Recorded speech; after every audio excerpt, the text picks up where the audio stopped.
the headlines of VTV News, Prime Minister attends ASEAN Summit's retreat session discussing regional and international issues. Socio-economic recovery and growth continue.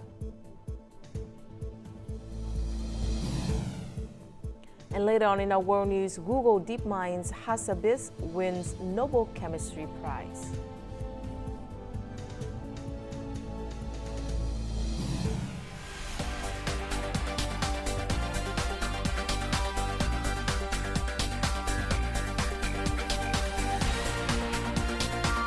Broadcasting from Hanoi, the capital of Vietnam. VTV News starts right now. Hello and welcome to VTV News, broadcast live to you from Hanoi. You're with me, Lina Pham, and here's the top news of the hour. The 44th and 45th ASEAN Summits and related meetings officially opened in Vientiane, Laos on Wednesday morning. Leaders from ASEAN countries, Timor-Leste, and various international partners and organizations attended the event. Prime Minister Phạm Minh Chính led the Vietnamese delegation attending the opening ceremony. In his opening speech, Lao Prime Minister Sonexay Siphandone emphasized the 2024 theme, ASEAN Enhancing Connectivity and Resilience, and highlighted the implementation of 9 priorities and the development of strategies for the ASEAN Community Vision 2045. In light of global challenges like conflicts and climate change, he expressed confidence in ASEAN's ability to achieve success through cooperation. Following the opening ceremony, Prime Minister Phạm Minh Chính participated in the plenary session. He expressed gratitude for the support from ASEAN nations following Typhoon Yagi's impact on Vietnam and other countries. The Prime Minister underscored the importance of solidarity in ASEAN and outlined 3 key directions for future development. These include enhancing strategic self-reliance, improving connectivity, and fostering innovation as vital drivers for ASEAN's growth and competitiveness in the global arena. The Association of Southeast Asian Nations, or ASEAN, needs to unite and amplify its collective voice in calling for an end to war and conflicts, as while seeking peaceful solutions based on respect for international law. Prime Minister Phạm Minh Chính made this announcement at an October 9th retreat session with leaders of member states and Timor-Leste as part of the 44th and 45th ASEAN Summit and related summits in Vientiane, Laos.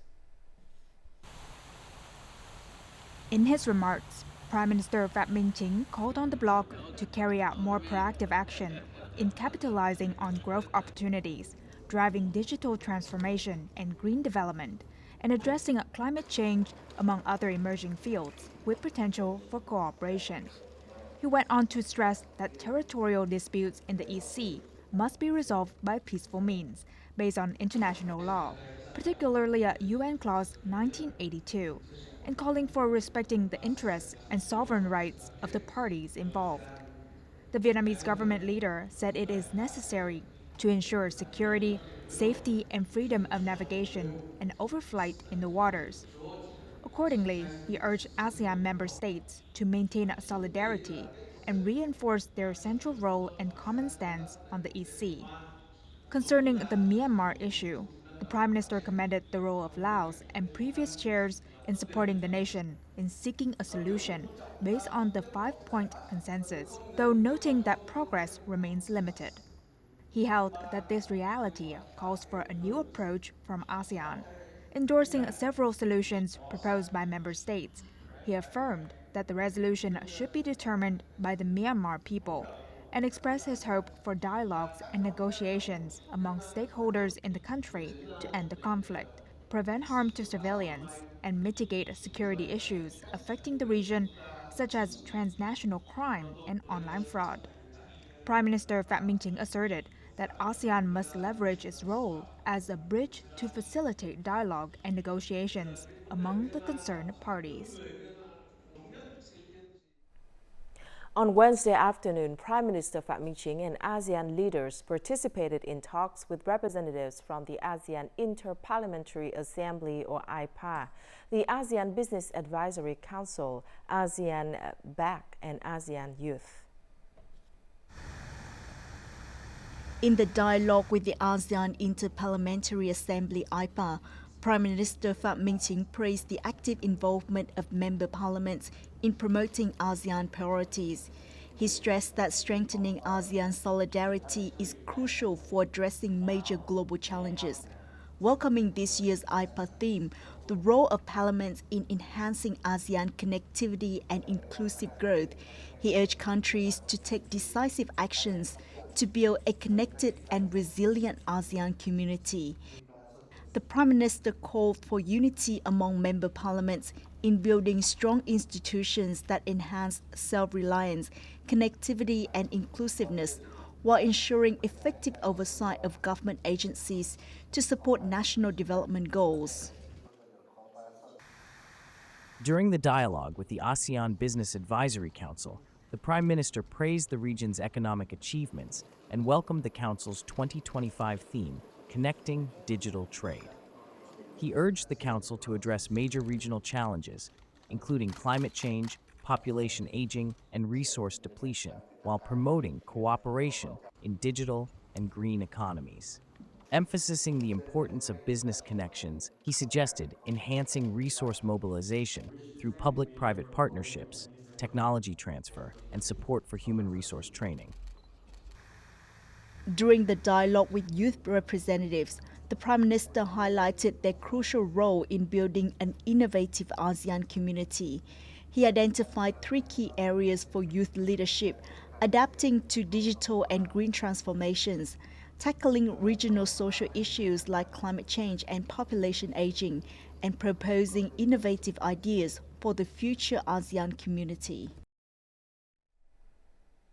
Prime Minister Phie had a working breakfast with his Lao and Cambodian counterpart Sonasay Sifandon and Samdech Thipade Hun Manet, respectively, in Vientiane on October the 9th to review, evaluate, and promote cooperation among the 3 countries. The following story has more.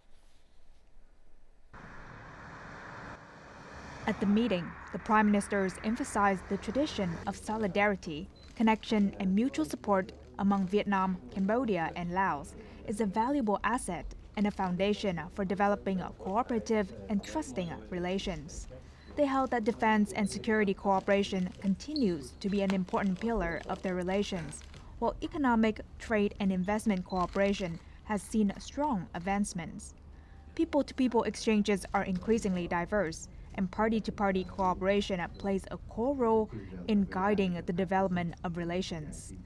In this spirit, the trio agreed to coordinate effectively in organizing the upcoming meeting of the leaders of the ruling parties of the 3 countries, continue close collaboration in ensuring national security, development, and defense.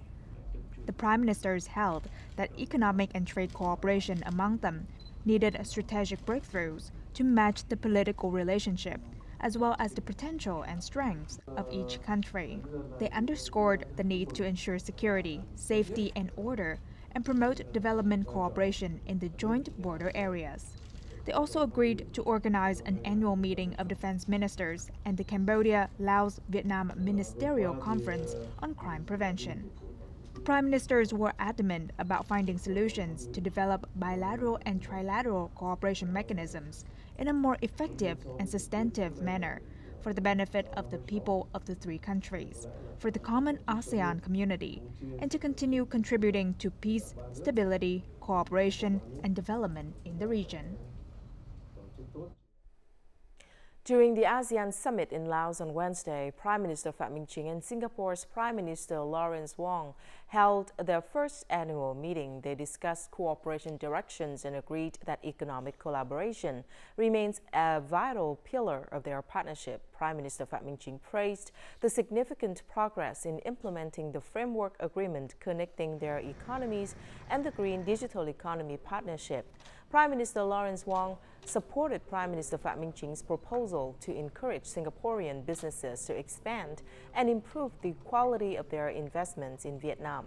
He expressed a willingness to share his experiences to help Vietnam successfully establish an international and regional financial center.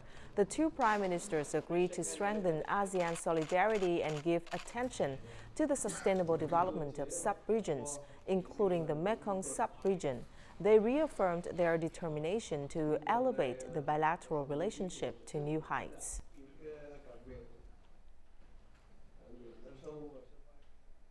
Earlier on Tuesday, Prime Minister Phạm Minh Chính on October the 8th worked with staff of the Vietnamese Embassy and Vietnamese representative agencies in Laos.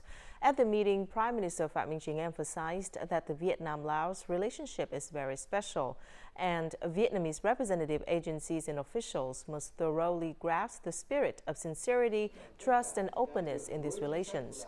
The Prime Minister praised the Vietnamese representative agencies in Laos for overcoming difficulties, successfully completing assigned tasks, contributing to promoting the great friendship, special solidarity, and comprehensive cooperation between Vietnam and Laos. The government leader also requested the agencies to continue to ensure citizen protection and community building, maintain and promote solidarity, proactively cooperate with representative agencies of ASEAN countries in Laos to contribute to the enhancement of solidarity in ASEAN. Vietnamese Deputy Prime Minister Hồ Đức Phước was a keynote speaker at a discussion session on restructuring the economic system for a sustainable future on October the 8th as part of his attendance at the first Hamburg Sustainability Conference, HSC, in Germany.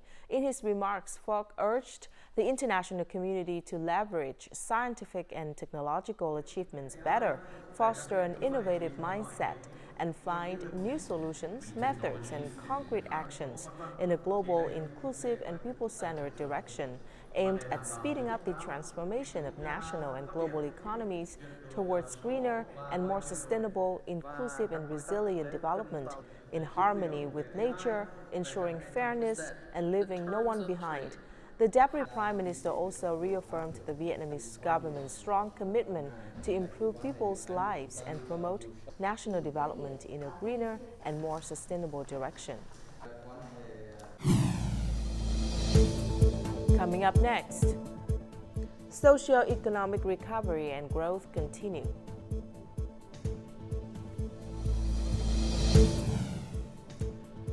And Hanoi embracing the future with traditional values.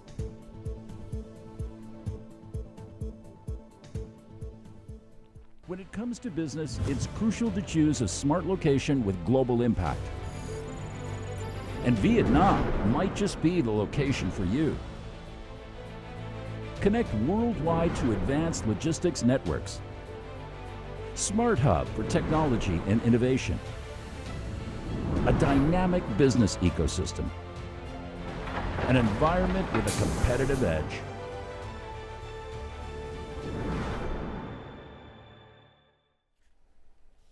Welcome back to VTV News. The National Assembly Standing Committee convened for its 38th session, presided over by National Assembly Chair Trần Thanh Mẫn, to discuss the government's report on the implementation of the 2024 Socio-Economic Development Plan and the proposed plan for 2025. The National Assembly Standing Committee assessed that, despite facing various challenges in 2024, Vietnam's socio-economic landscape is poised for continued recovery and development, with expectations to meet or exceed 14 out of 15 targets. In the first 9 months, GDP growth surpassed 6.8%, and international organizations have offered positive evaluations of the growth outlook. The committee also identified several issues for the government to address in 2025. How can we revitalize the capital market to facilitate borrowing for individuals and businesses to enhance production and operations?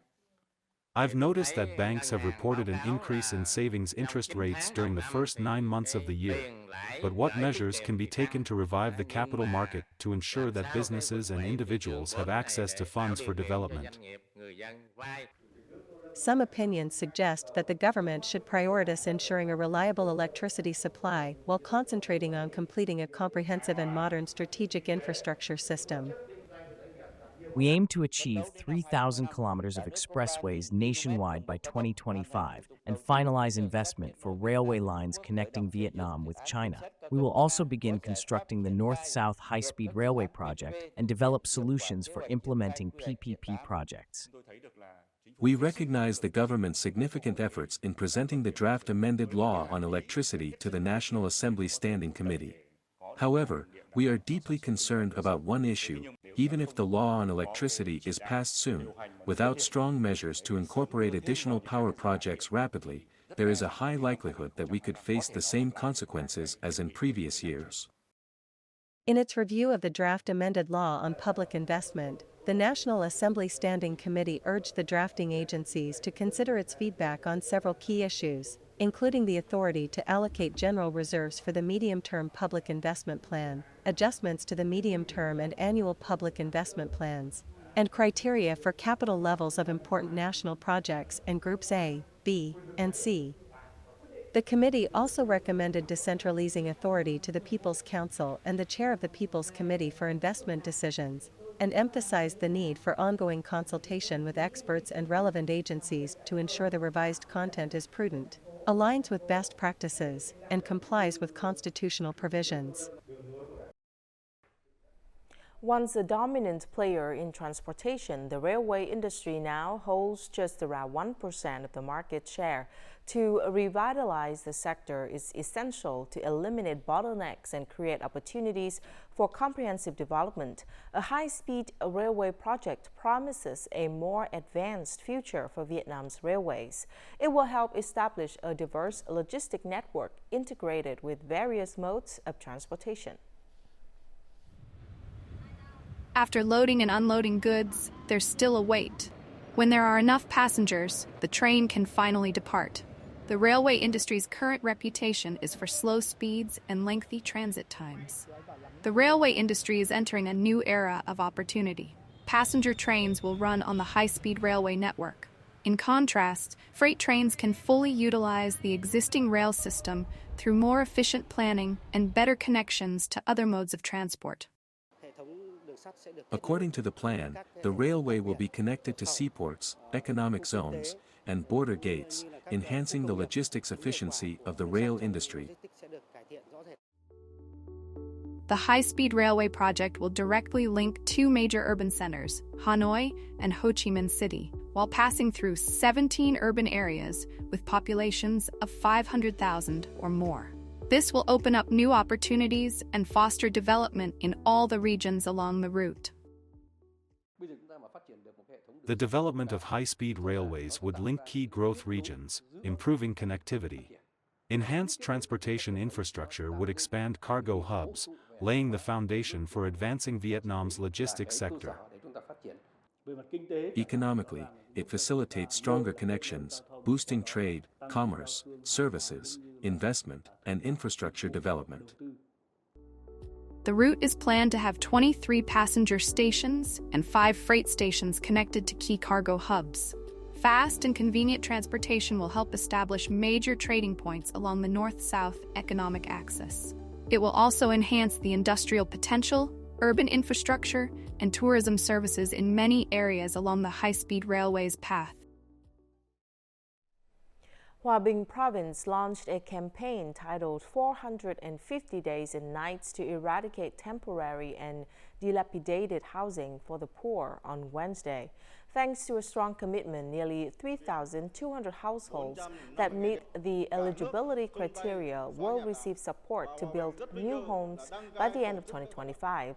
In Lạc Sơn District, 100 poor and near-poor households have been granted support certificates to construct new houses each receiving 50 million Vietnamese dongs in assistance, while Binh Province has allocated 19 billion Vietnamese dongs to support 10 districts and cities in building 380 homes. In Thanh Hóa Province, where the majority of residents belong to ethnic groups, many families are classified as poor, near poor, or facing difficulties. A sturdy, good-looking house is a dream come true for the people here. In recent years, efforts to eliminate temporary houses have become widespread, emerging as a bright spot in the province's sustainable poverty reduction efforts.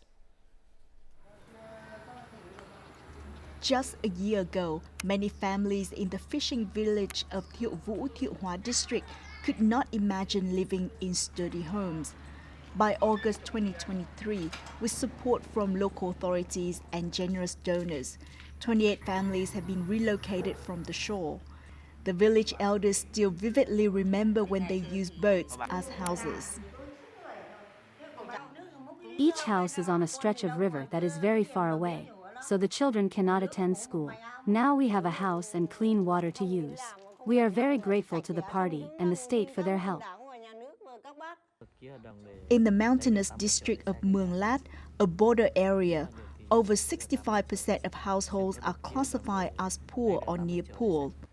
The wide-ranging area, steep terrain, and difficult transportation in the commune have posed challenges to project implementation. However, after initiating the housing project, residents' living conditions will improve, allowing them to focus on their household economies and contribute to local political stability. VTV's family is one of the first households in Quang Chieu commune to have a new sturdy home thanks to the elimination of temporary and dilapidated housing project initiated by the Prime Minister. Previously, the house was small and untidy.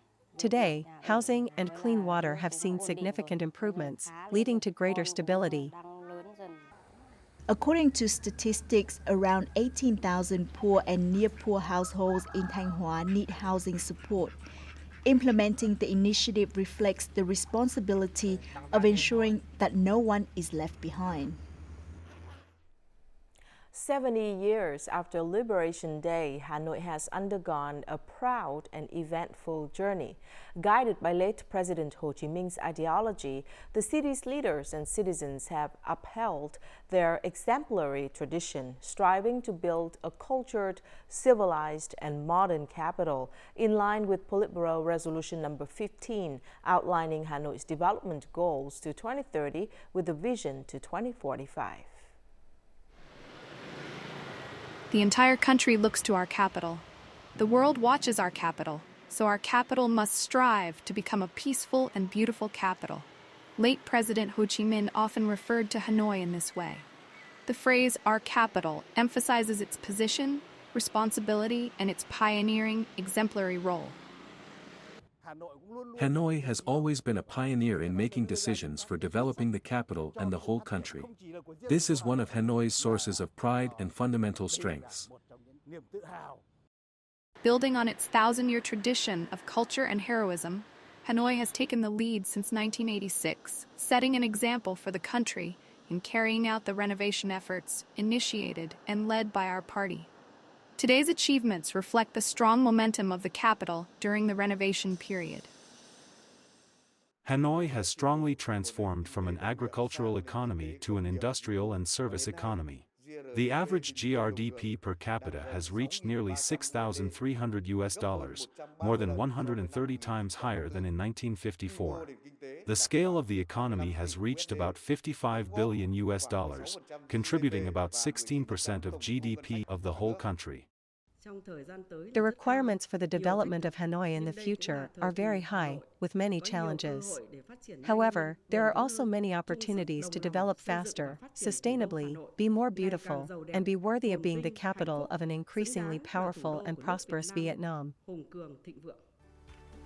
Over the past 70 years, the party committee, government, and the capital's community have harnessed the strength of solidarity, resilience, and creativity, allowing Hanoi to shine even brighter in the new era of development. Coming up next in our world news, EU proposes digitalization of passports and ID cards.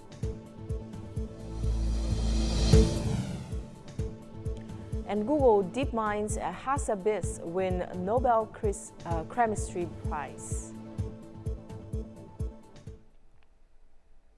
The European Commission, or EC, has proposed the digitalization of passports and ID cards through the EU digital travel application. This initiative is part of efforts to improve travel into and out of the Schengen area, helping passengers save time and enhance security at borders. The application allows travelers to create and store a digital version of their passport or ID card on their mobile phones. The stored data will include a facial photo and necessary personal information, but will not include fingerprints. Before traveling, passengers can send this information to border authorities for pre-checking, aimed at reducing wait times at border crossings and preventing the use of fraudulent documents. It is estimated that nearly 600 million border crossings occur in the EU each year. Starting next year, households and businesses in Jakarta, Indonesia, must pay a household waste disposal tax as a community obligation to protect the urban environment and support other social welfare programs.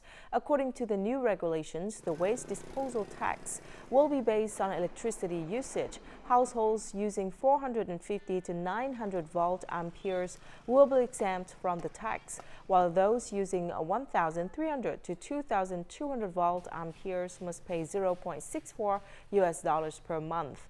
The monthly fee for users consuming 3,500 to 5,500 volt amperes will be $1.92, and those using over 6,600 volt amperes will be charged more than $4.92. This policy applies not only to households but also to companies, as their commercial activities also contribute waste to the environment.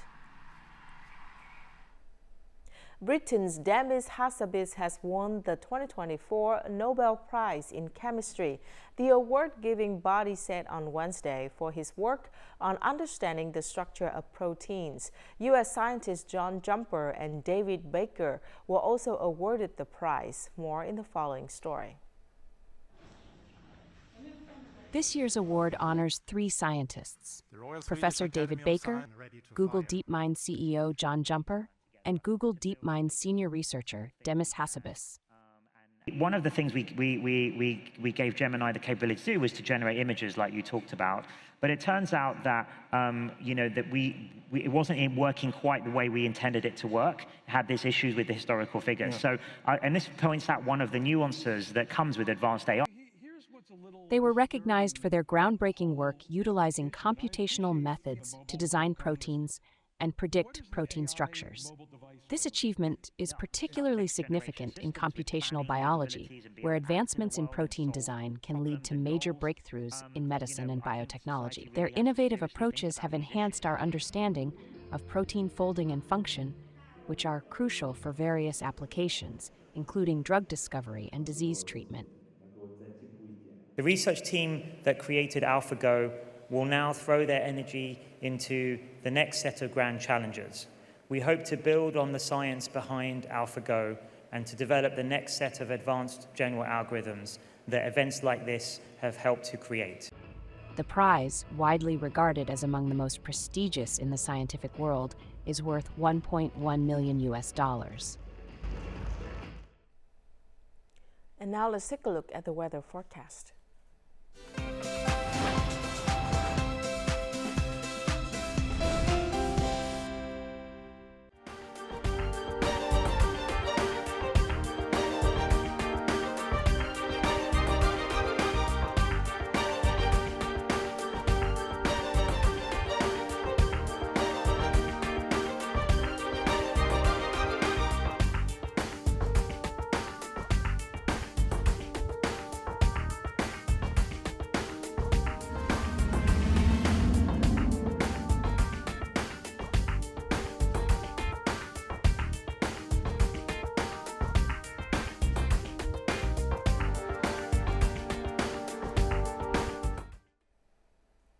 And that's it for this edition of VTV News. Thank you very much for watching. To rewatch our program, you can download VTVgo from App Store or Google Play, or tune in our YouTube channel at youtube.com/VTV4go. Goodbye for now.